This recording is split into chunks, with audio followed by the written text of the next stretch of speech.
एक निकिल उपसहसंयोजी यौगिक के साथ दिया है दोनों, और इसमें से आपको बताना है कौन सा अनुचुंबकीय है, कौन सा प्रतिचुंबकीय है, कौन सा रंगहीन है, कौन सा रंगीन है।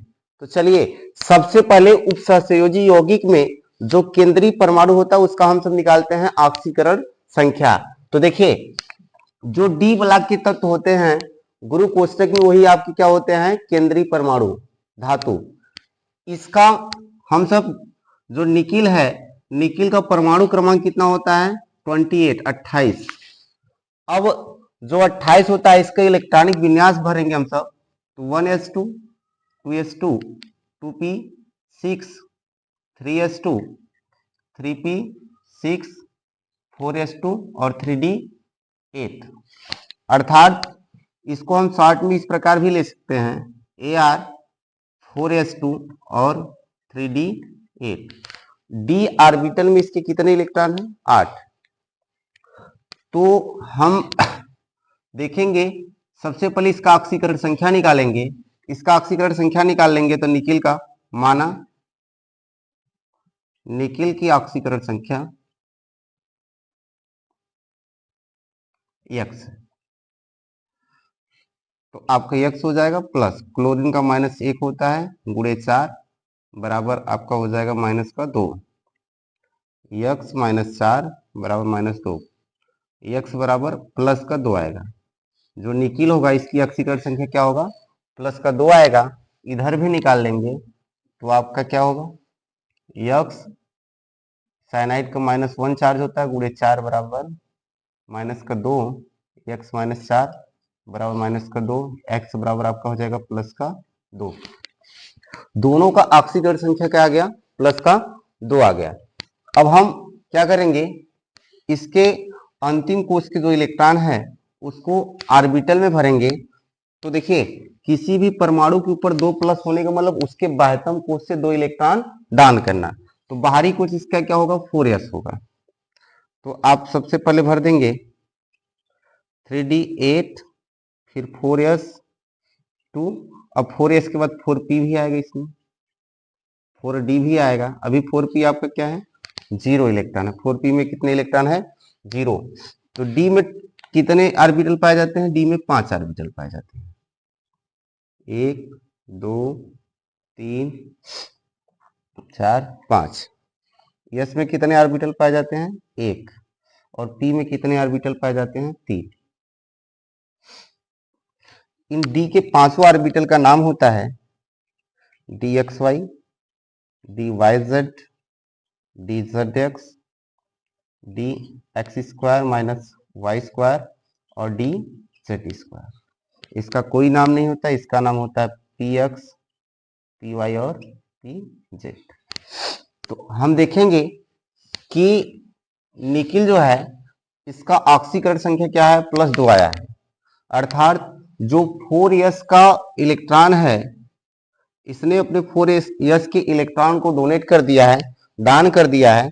बचा डी में कितने 8, 1 इलेक्ट्रॉन 2 इलेक्ट्रॉन 3 4 5 6 7 और 8।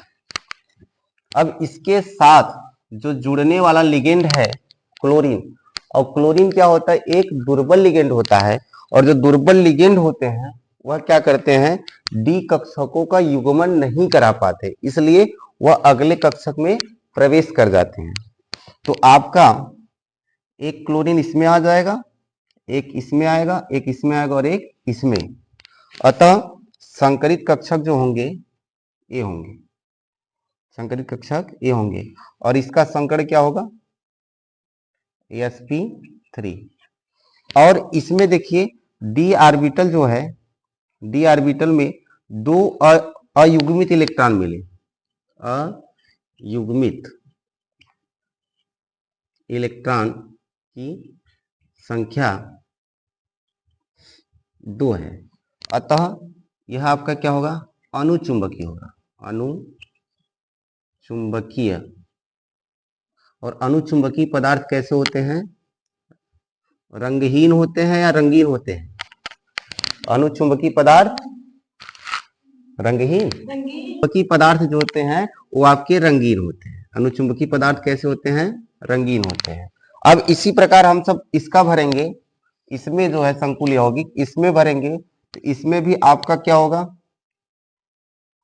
डी ऑर्बिटल 5, 1 2 3 4 5 हो गए, उसके बाद एक यस, उसके बाद पी में 3, वही process D X Y, D Y Z, D Z X, D X square minus Y square और डी जेड स्क्वायर।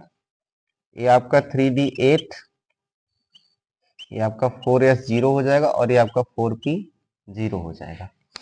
तो डी में 8 इलेक्ट्रॉन हम भरेंगे सबसे पहले, तो 1 2 3 4 5 6 7 और 8।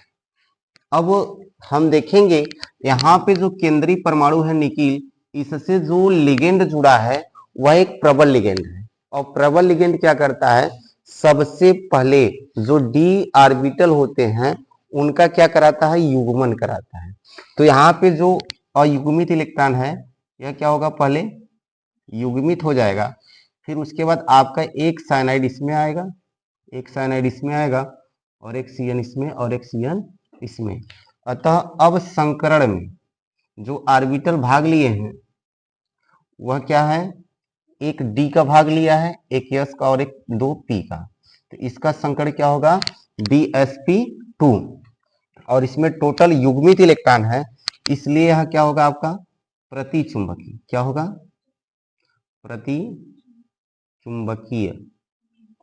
और प्रतिचुंबकीय पदार्थ कैसे होते हैं? रंगहीन होते हैं, कलरलेस होते हैं। ठीक है।